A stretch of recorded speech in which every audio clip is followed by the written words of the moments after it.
কাতারের আমিরের বাংলাদেশ সফর নিয়ে বিস্তারিত জানাতে মন্ত্রণালয়ের সভাকক্ষে সংবাদ সম্মেলন করেন পররাষ্ট্রমন্ত্রী ডক্টর হাসান মাহমুদ। সোমবার সন্ধ্যায় হযরত শাহজালাল আন্তর্জাতিক বিমানবন্দরে কাতারের আমিরকে স্বাগত জানাবেন রাষ্ট্রপতি মোহাম্মদ শাহাবুদ্দিন।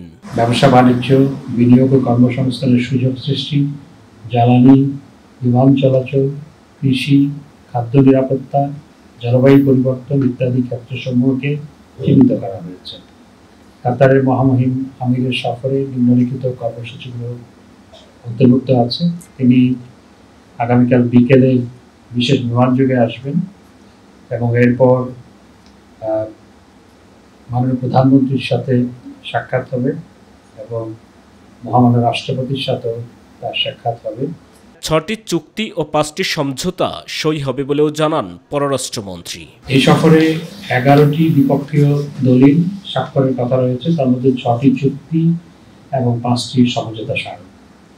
এবং চুক্তিগুলো হচ্ছে দ্বৈত কর পরিহার ও কর ফাঁকি সংক্রান্ত চুক্তি, আইনগত বিষয়ে সহযোগিতা সংক্রান্ত চুক্তি, সাগরপথে পরিবহন সংক্রান্ত চুক্তি, উভয় দেশের পারস্পরিক বিনিয়োগ উন্নয়নের সুরক্ষা সংক্রান্ত চুক্তি, দুদেশের মধ্যকার দণ্ডপ্রাপ্ত ব্যক্তিদের বদলি সংক্রান্ত চুক্তি, যৌথ ব্যবসা পরিষদ গঠন সংক্রান্ত চুক্তি।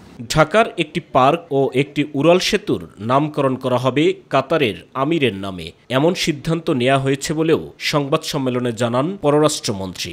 এই সফরের মাধ্যমে, কাতারের মহামহিম আমিরের সফরের মাধ্যমে দুই দেশের যে অত্যন্ত চমৎকার বন্ধুত্বপূর্ণ সম্পর্ক, সেটি নতুন উচ্চতা উন্নীত হবে।